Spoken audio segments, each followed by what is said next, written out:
Well, I got home a little bit early tonight, so I spent some time washing the Saab. There's a lot more cleaning up that needs to be done on it before it's ready, but I think I'm going to go ahead and run it in the paper just the same. I also got to looking at this lawnmower over here. I was very curious if it cranked, so I hooked a battery charger to it, and it did turn over a few times, although it does act kind of draggy when it does. I put my foot on the clutch brake pedal and turn it over so you can hear it. Not real strong, and I've got a big battery hooked to it as well as my charger. So I smelled the gas. The gas didn't smell too bad. I took that hood off so that I could get to the front end. I'm going to pop out this spark plug right here. This doesn't look beautiful, but I think the wire itself isn't busted, and that really doesn't matter if the thing isn't turning over fast enough to crank.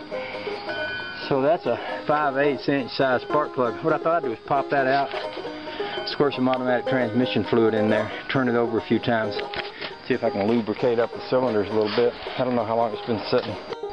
Well, I took that plug out and the end of it's pretty oily.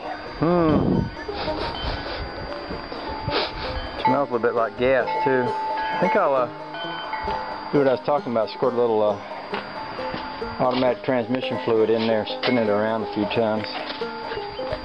I think I'll dump a little of this seafoam in the oil too. First time I went to look at this thing, it was sitting out in the back lot there, and the oil stick on it was sitting about like this, sort of off to one side. So I'll just put a little of that seafoam in that oil. It's supposed to be good for it. It says on the label it'll help to unstick stuck valves, and I don't have much left in that can. That's not a big crankcase either, so that's probably a good bit for that. Now I'm going to just spin her over, see how it turns. By the sound of it, it did sound like it had some compression. So let's try it. Oh, I like that better. So basically what was dragging it down was the plug, which is the compression, which is a good thing.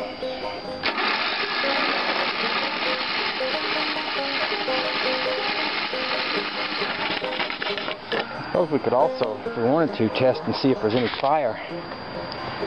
And if that plug with fire, as nasty as it is, I'll clean it up a little bit.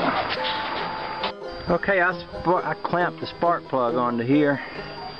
By the way, this is a pretty good way to start a fire. You will get gas blowing out of the cylinder. Not a lot, but some. I've seen enough fire come out of a car cylinder to make a fire. But I've grounded, by clamping the plug to that head bolt, grounded that plug. I'm going to spin it over and see if I can see any fire jumping there. Y'all can watch with me. Oh yeah, you see that? Can you see that fire jumping? That's a good sign. My buddy 63 Impala has a habit of saying if it's got compression and it's got fire, it'll run.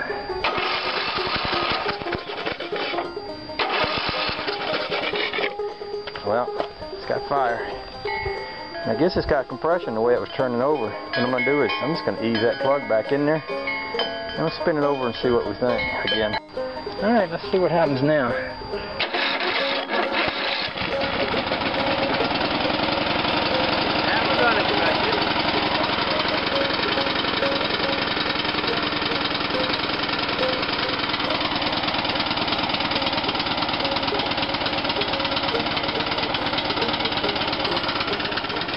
I didn't expect it to crank.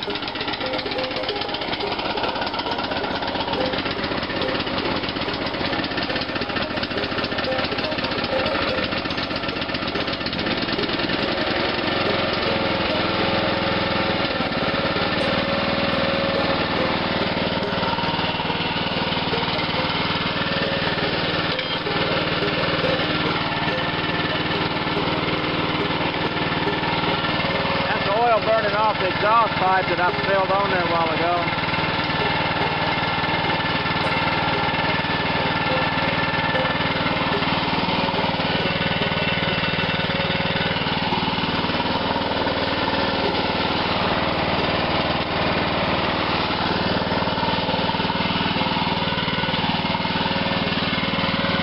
Called my neighbor, let him hear that thing run.